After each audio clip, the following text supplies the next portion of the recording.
Do you know that some person, after paying their first initial deposit, they realize that they are not allowed to come to the UK to study? They have to do what is called distance learning. And some person will be like, hey, I came to the UK to study and I paid my school fees myself. In today's video, we'll be talking about things to consider before choosing a university here in the UK.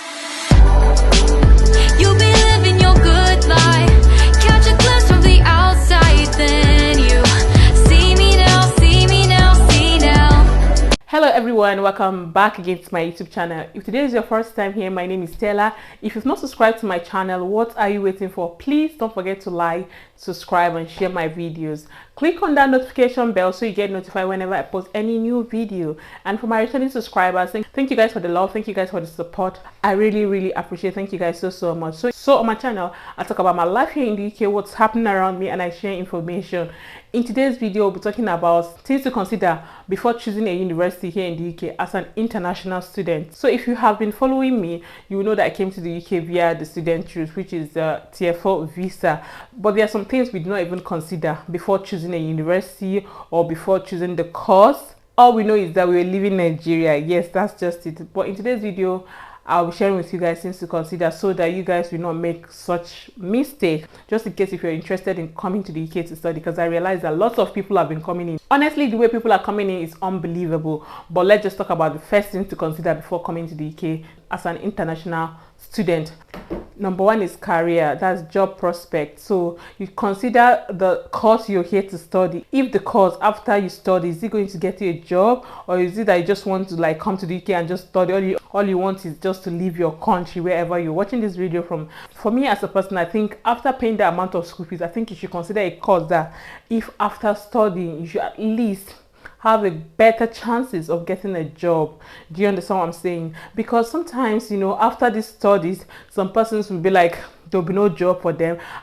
I know of some persons now that finished studying, they told them already before they graduate that this course they're studying, there's no tier 2 sponsorship. So that meaning they're already telling them before they graduate. These students are master students. I can't remember the course.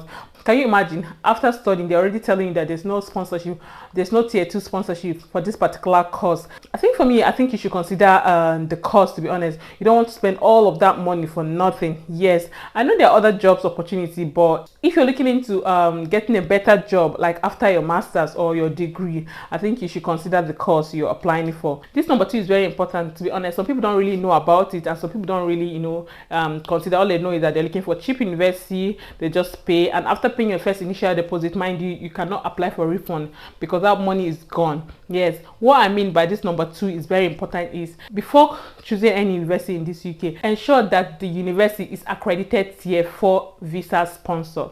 What do I mean? What I mean by this accredited Tier 4 visa sponsor, meaning that there's some person that will pay school fees. After paying their school fees, they're waiting for cards like for them to come into the country. They'll tell them, no, you're not coming in, you're not allowed to come in, or blah blah blah, stuff like that. It just means that you're not sponsored by the university. That means is you end up doing online classes. That means distance learning whereby you do it online with your either with your phone or with your laptop, you know, via Zoom or via whatever. Just what I mean is that they will not allow you to enter the country. You have to do it at home, wherever you are from.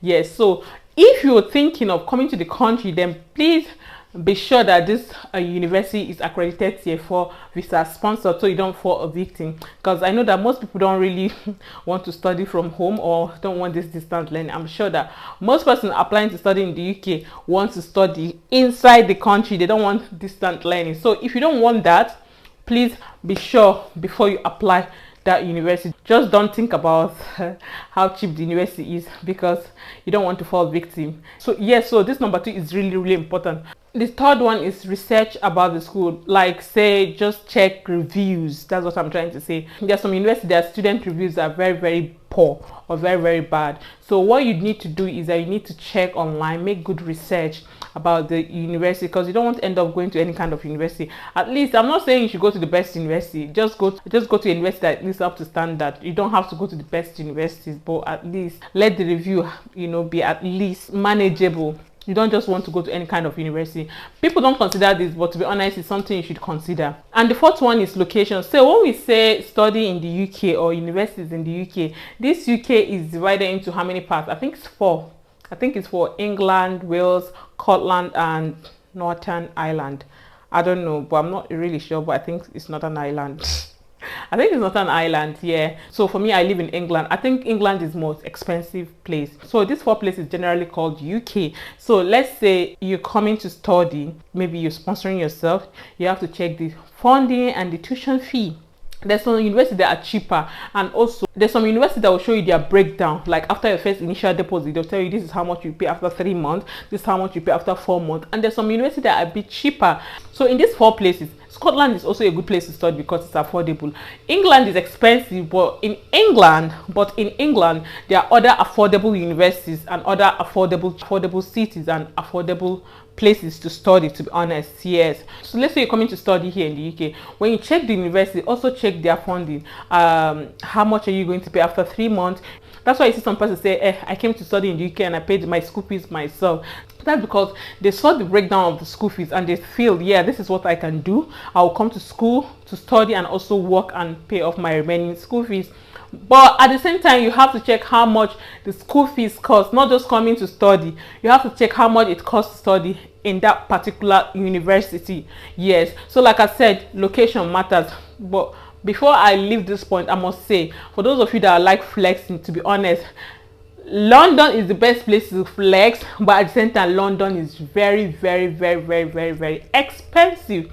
It's very, very expensive. Cost of living, everything in London is expensive. But it's so easy to be like, I'm in London. Some people will be like, I'm in London, but trust me, they are not in London. Nah. When I came to UK, that's when I realized that all those people that have been telling me they live in London, I just realized they are not in London. But they just say London because it's so easy to say I'm in London. Or it's so easy to say because you might say I'm in so place. I'll be like, where is that? Do you understand what I'm trying to say? But they are all England. They are all UK. So some person will be like, they're in London, but they're not in London. Yes, that's how some persons.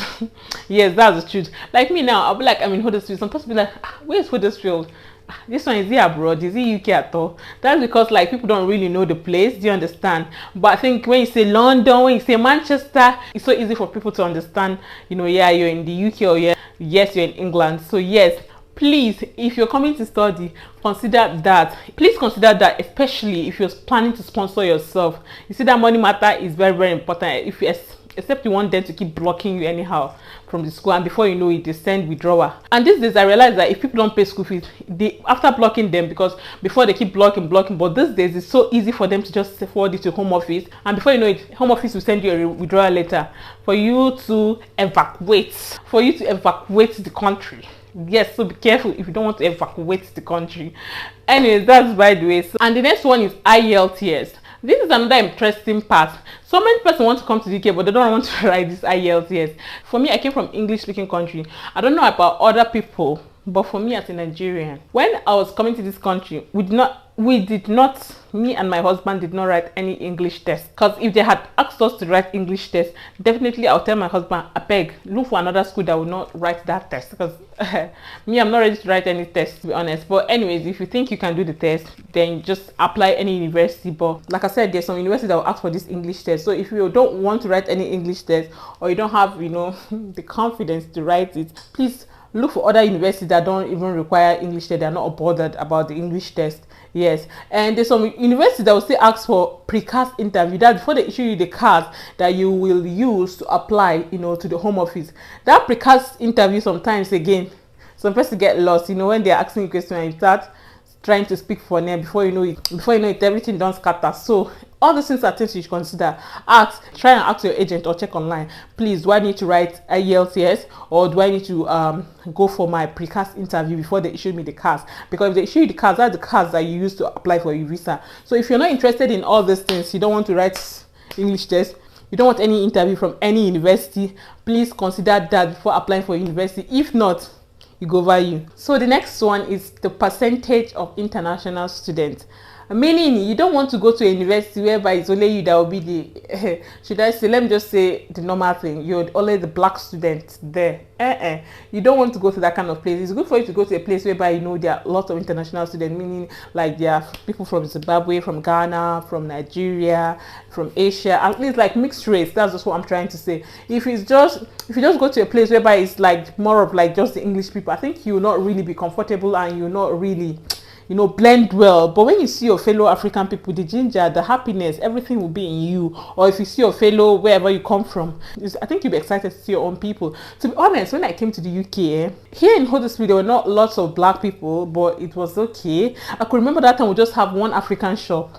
Yes, but now we're beginning to have how many African shops here? Hey, the way people are coming in these days, even me, I say, hey, what is happening? Abi, should I open my own African shop? Because the rate in which black people are in this Huddersfield, especially Nigerians, very soon, in fact, I'm speechless. But that's by the way, like I said, when I came to this country, in this particular place I live in, it was just one African shop. Now we have like how many African shops? So what am I trying to say? It's good for you to consider, you know, the percentage of international students, especially people from your own location or people from your own place. I don't know wherever you are watching this video. It's good for you to consider the percentage of international students there, because if they are not much, honestly, it's not like you can't blend. Obviously you definitely blend, but I think you should consider that too, because it's also nice to see your own people when you move to a new environment. So the next one is job opportunities.